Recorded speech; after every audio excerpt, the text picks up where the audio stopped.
Bonjour et bienvenue, vous écoutez C'était ce jour-là, une série de podcasts consacrée à l'histoire des Juifs en Europe. Je suis Isabelle Pirambeau, ancienne correspondante de presse à l'étranger, traductrice et rédactrice. Dans ce podcast, je vous emmène à la rencontre de ceux qui se consacrent à la mémoire de l'Holocauste. Aujourd'hui, je vous propose de découvrir les activités du mémorial de la Shoah. Situé en plein cœur de Paris, dans le quartier du Marais, ce haut lieu de la transmission du savoir sur la Shoah et sur l'histoire des Juifs a été inauguré en 2004, avec son musée, ses expositions, ses ateliers, les témoignages de survivants, ses archives, sa bibliothèque, ses parcours de mémoire. Le mémorial de la Shoah est devenu une référence internationale dans la préservation de cette mémoire. Mais pas seulement. Il aborde également la question des 3 autres génocides qui ont eu lieu au XXe siècle. Mais laissons Sophie Gagnard, coordinatrice pédagogique, nous faire découvrir ses différentes missions de sensibilisation.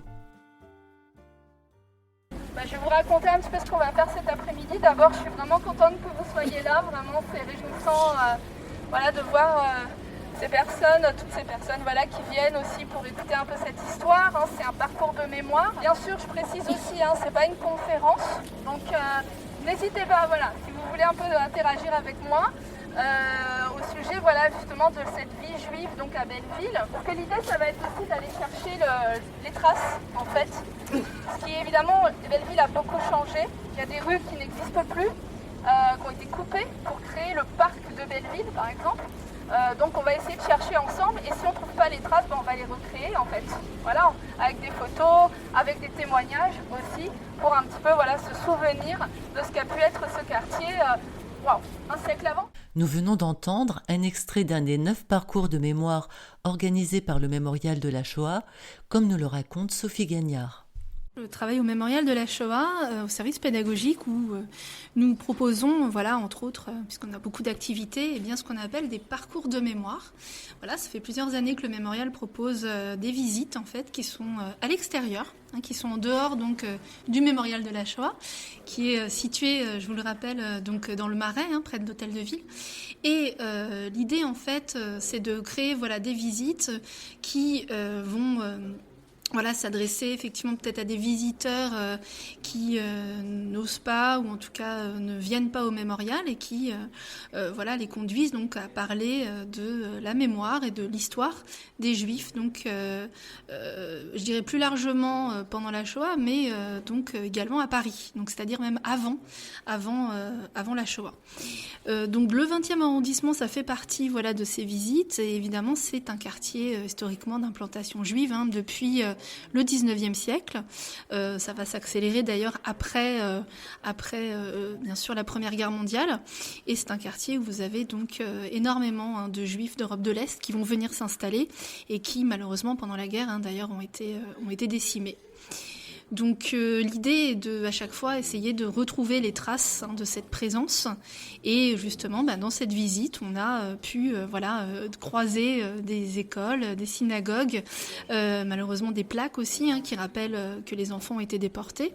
On a pu aussi croiser des plaques qui parlent de l'histoire d'une seule personne justement qui a été fusillée comme otage, Simon Nadel, au Mont Valérien.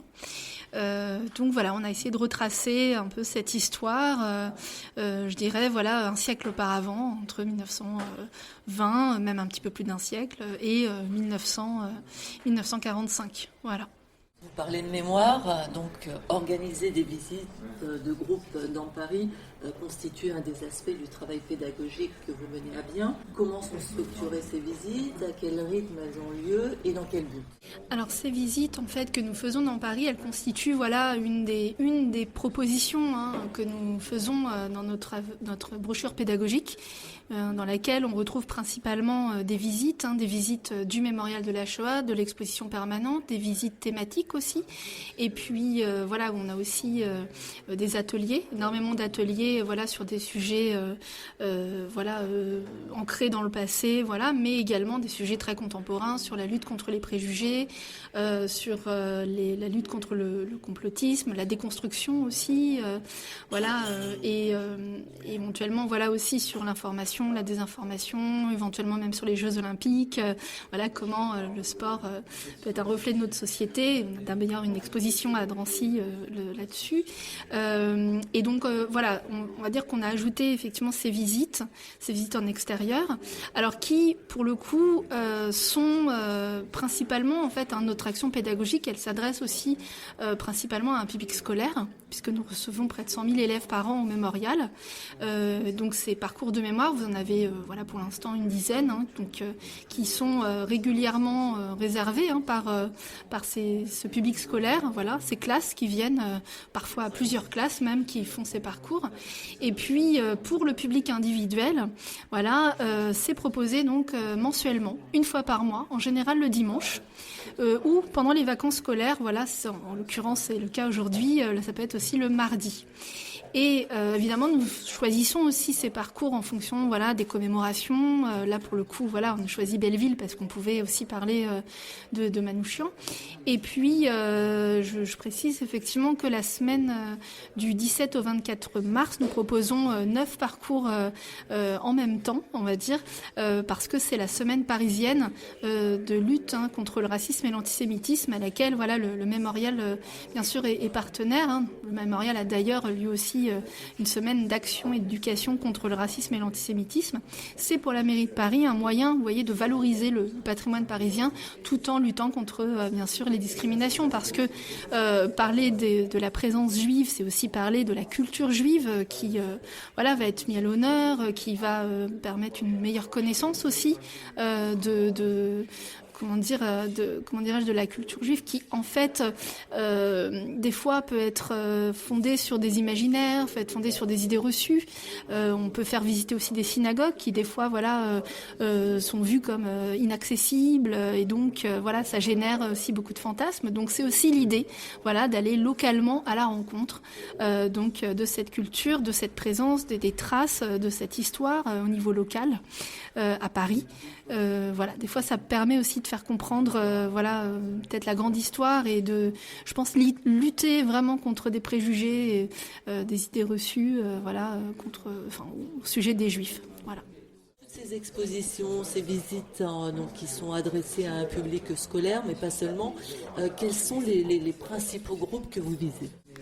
Alors en fait, le but du mémorial, je dirais, c'est de toucher absolument tous les publics. Voilà, c'est une recherche constante de toucher ces publics et surtout de se poser la question comment faire ? Comment adapter notre propos, en fait. Je dirais que le challenge, c'est aussi d'aller viser des publics qui n'ont pas envie voilà, de venir au mémorial. Et pour le coup, voilà, c'est là où aussi on lutte vraiment contre les préjugés, puisqu'on reçoit évidemment des fois voilà, des personnes, où on a des fois des questions, même effectivement de scolaires ou même autres, qui vont nous amener finalement à échanger sur ces sujets-là, sur ces thématiques, et donc du coup à adapter, en fait. C'est un peu l'essence même de la pédagogie, finalement, c'est l'adaptation. Et voilà, on touche tous les publics. En fait, on a plusieurs sites en France. Voilà, peut-être qu'on ne sait pas forcément, outre le mémorial de Drancy, qui est en région parisienne, Seine-Saint-Denis, mais on a également donc un mémorial à Orléans, on appelle le CERCIL, c'est le centre d'études et de recherche des Camps du Loiret. Et puis évidemment, on a aussi plusieurs sites, notamment à Toulouse, à Clermont-Ferrand, au Chambon-sur-Lignon, voilà, qui est un village dont les habitants ont été reconnus comme justes parmi les nations. Et là, évidemment, bientôt à Nice. Donc voilà, l'idée, c'est effectivement de se demander, alors, à qui on n'a pas proposé, voilà, éventuellement une offre pédagogique. Encore une fois, toujours en s'adaptant. Évidemment, on essaye toujours de proposer ce qu'on fait déjà, mais si vous saviez tout ce qu'on a pu créer en se posant des questions, voilà, on touche un public aussi, vous savez, à partir du CM2, voilà, jusqu'à la 3e, le terminal, les étudiants, voilà, on est même allé toucher des publics en prison. En fait, on est allé faire des interventions en prison et on fait des interventions aussi, quand par exemple des écoles aussi nous appellent s'il y a un problème dans l'école. On a mis en place vraiment une offre adaptée. Donc encore une fois, je pense que ce qui nous guide, notre boussole, c'est trouver des nouveaux publics et surtout essayer de discuter, d'échanger. C'est un lieu de vie, le mémorial, c'est un lieu de rencontre. Et l'idée, c'est d'attirer vraiment toujours plus de public et des personnes qui ne sont peut-être pour le coup jamais venues ou qui n'ont pas fait d'activité avec nous. D'accord. Et vous voyez comment votre rôle dans cette transmission ? Alors c'est intéressant parce qu'en effet, je dirais que c'est plus une mission. C'est vraiment plus qu'un travail. C'est une mission. Je dirais, on peut se poser la question, si on ne le fait pas, en fait, qui le fera ? Alors bien sûr, on n'est pas la seule institution, évidemment, à œuvrer dans la transmission de cette histoire, de cette mémoire, mais c'est vrai qu'on a un rayonnement aussi, puisque ce qu'on peut préciser également, c'est qu'on agit également, on se déplace dans des établissements sur toute la France. On a des ateliers hors les murs, on est à plus de 1000 ateliers là pour l'instant. Donc on met à profit justement toutes ces actions pour en effet, dans le seul but de transmettre, faire connaître aussi, puisqu'on a vu bien sûr qu'à travers l'histoire de la Shoah, vous avez tellement de questions qui vont émerger, des questions extrêmement contemporaines. Je dirais que c'est une porte d'entrée en fait, la Shoah, vers des thématiques vraiment, des questionnements essentiels aujourd'hui. Donc mon rôle à mon échelle, parce que ce que je viens de dire est quand même assez énorme, mais je participe, je mets ma pierre à l'édifice. C'est vraiment effectivement plus une mission et je trouve qu'on se sent utile. On est heureux en fait de pouvoir faire partager des histoires de personnes qui ne sont plus là pour en parler et qui, je l'espère, seraient assez contentes en tout cas qu'on le fasse et surtout qu'on continue aussi à lutter contre ces discriminations et qui les ont qui ont amené justement à ce qu'ils disparaissent.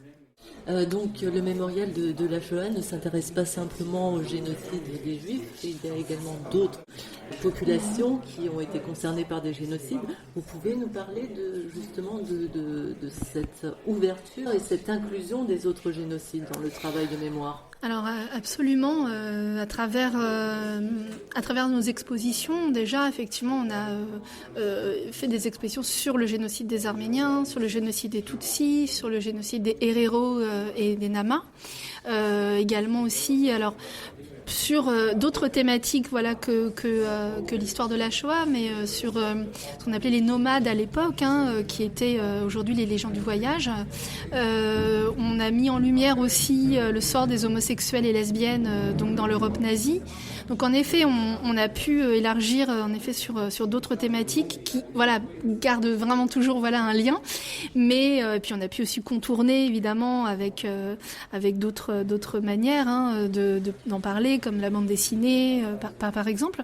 Mais en effet, on a inauguré il y a très peu de temps le centre Raphaël Lemkin, un centre d'archives sur justement les autres génocides. On a une exposition temporaire qui est située dans l'allée des Justes sur le génocide des Tutsis. Et ces expositions, je précise, elles sont itinérantes. Donc en fait, elles peuvent se retrouver dans les écoles ou dans même toutes les structures associatives, mairies, où vous pouvez avoir ces expositions. Donc en effet, on est évidemment une caisse de résonance pour la mémoire des autres génocides et notamment au mémorial, vous savez, on organise des témoignages de rescapés de la Shoah, mais aussi des rescapés Tutsis. Depuis quelques années, on a ce privilège de recevoir également ces témoins. D'accord. Donc j'imagine que vous collaborez avec d'autres fondations, d'autres mémorials du monde entier. Oui, absolument. Oui. Nous sommes bien sûr, on coopère avec le mémorial de Yad Vashem, bien sûr le mémorial de l'Holocauste à Washington, entre autres, et puis évidemment tous les mémoriaux en Europe. Je pense à l'Allemagne, bien sûr, la Pologne aussi, notamment.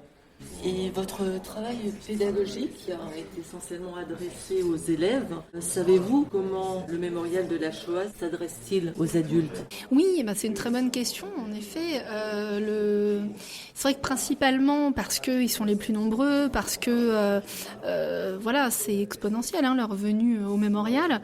Mais on touche bien sûr les adultes. Alors bien sûr par des rencontres, par des échanges, par des événements culturels en fait au mémorial de la Shoah. Outre les expositions, je dirais qu'il se passe toujours quelque chose au mémorial. C'est un lieu de vie vraiment. Il faut venir le voir pour le constater. Dans l'auditorium, on a des rencontres, on a des films, on a des débats tout le temps. En fait, il y a tout le temps des rencontres, des projections de documentaires. Il y a toujours des échanges, notamment des fois, vous voyez, là c'est lié à aux expositions temporaires, mais ça peut être lié aussi à la sortie d'un film, voilà. Donc, même une bibliothèque. Et effectivement, il y a même il y a une bibliothèque, il y a le centre d'archives, bien entendu, qui est, la mission première du mémorial, c'est de conserver des archives. Oui, tout à fait. Donc on peut venir. Il y a tout le temps du monde au mémorial de toute façon. Et puis. Notamment donc ces parcours de mémoire, en effet, maintenant qui, encore une fois, s'adressent également au public scolaire, mais au public individuel. Alors, est-ce que vous pouvez m'expliquer comment se déroulent ces parcours de mémoire ? Alors, ces parcours de mémoire portent bien leur nom parce que je vous avoue que c'est l'idée aussi un petit peu de se souvenir ensemble. Et alors, quand c'est le public scolaire, c'est vrai que l'idée, c'est d'être beaucoup en interaction, de leur poser des questions pour bien sûr qu'ils participent. Et quand c'est un public plutôt individuel, moi j'ai remarqué justement que on n'est pas vraiment dans l'idée d'une visite, en effet, guidée. On est plutôt sur l'idée d'un échange. Et c'est ce que je dis souvent en introduction. Je les invite vraiment à construire ce moment avec moi et à nous faire part de leur vécu, parce que c'est des personnes qui viennent aussi tout simplement pour en parler. Pas forcément des fois pour apprendre des choses, ou simplement même entendre des choses, ça leur fait du bien et c'est vraiment un lieu d'échange. C'est un lieu où j'ai fait beaucoup de rencontres et ça a enrichi les parcours. J'ai eu des données, ne serait-ce que ce matin, où j'ai reçu un mail justement d'un monsieur qui était venu la semaine dernière, qui m'a envoyé des photos de graffitis qu'on voit entre la rue de Tourtille et la rue Ramponneau, et on n'avait pas moi et mes collègues, on n'avait pas réussi à trouver d'où venaient ces graffitis, qui en étaient les auteurs. Et en fait, ce monsieur m'a envoyé les photos et on voit bien le nom du street artist qui est Ernesto Novo, qui a été fait donc en 2014. Ce sont des portraits de résistantes, Germaine Tillon et Geneviève de Gaulle-Antonios. Et c'est extraordinaire. Je l'ai eu le matin, donc là j'ai pu en parler cet après-midi avec vraiment grande joie. Et ça, c'est à chaque fois un apport. Ils ont mon adresse mail, ils peuvent m'envoyer aussi, ça peut être des liens, des titres de livres, c'est des choses qui sont portées à nos connaissances et qui vraiment vont enrichir les parcours. Donc vraiment c'est un parcours qu'on construit avec eux finalement. Une anecdote en particulier par rapport à ça ? Ah oui, j'ai une anecdote. C'est que c'est fou en fait, c'est que on peut parler évidemment d'un fait historique, d'une arrestation par exemple, et puis j'ai un monsieur qui me dit l'arrestation dont vous parlez, mon père en fait a été arrêté pendant cette rafle. Vous voyez, c'est des moments qui sont quand même assez émouvants en fait.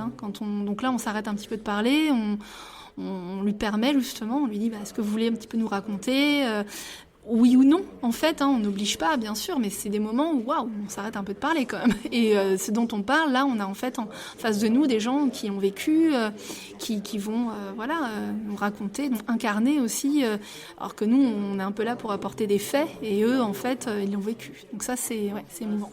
C'est des moments privilégiés, Privilégiés, absolument.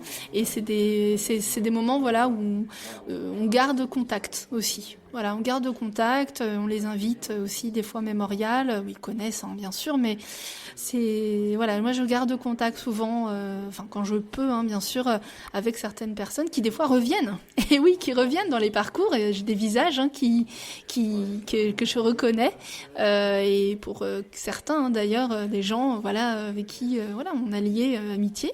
Donc c'est vraiment, moi j'ai toujours vu des gens aussi qui ne se connaissaient pas et qui disent mais oui, vous vous habitiez à tel endroit, moi à tel endroit, et qui repartent et qui deviennent amis. Enfin, c'est beau. Vraiment, c'est beau. Ça donne envie, en tout cas.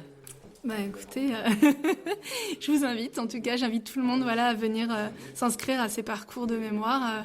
Et en effet, rien que pour peut-être apprendre quelque chose, mais aussi discuter, échanger. Encore une fois, on a toutes les générations. Aujourd'hui, on a eu des jeunes, des moins jeunes. Vraiment, on a eu tous les âges. C'est intergénérationnel et je pense que du coup, tout le monde s'enrichit pendant ces visites. Donc vraiment, venez. Oui, comme cette femme qui vous a interpellé à la fin de la visite pour vous communiquer l'existence d'un bouquin qui s'appelle Absence. Oui, tout à fait. Absent, que je ne connaissais pas. Et j'ai pris la photo. J'ai également pris le 4e de couverture parce que je le connaissais pas du tout. Et effectivement, de Robert Créange, sur Robert Créange, de Claire Lévy Vrouélan. Je le connais pas du tout. Donc je vais le lire et puis aussi après je le partagerai avec mes collègues, bien entendu. D'accord. Et un prochain parcours de prévu, ça sera quand et sur quel sujet ? Alors là, le prochain parcours, donc ce sera le 10 mars, c'est le parcours littéraire. Donc c'est un parcours justement qui se passe au Mémorial, pour le coup, qui est dans l'exposition permanente, mais qui évidemment passe aussi par les lieux de mémoire, et qui va mettre à l'honneur donc des textes littéraires, des textes de la littérature, comme Un sac de billes par exemple, de Joseph Joffo, les livres aussi d'Imre Kertész aussi. On parle vraiment, on essaye justement de confronter l'histoire à justement ces récits littéraires.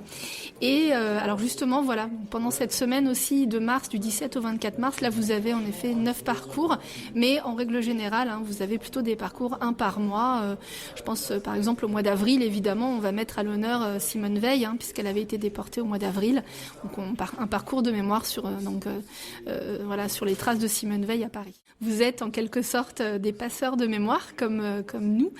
Donc on a tous un rôle à jouer en fait dans cette transmission pour que justement après ça ne se perde jamais et que ça se relaie de génération en génération.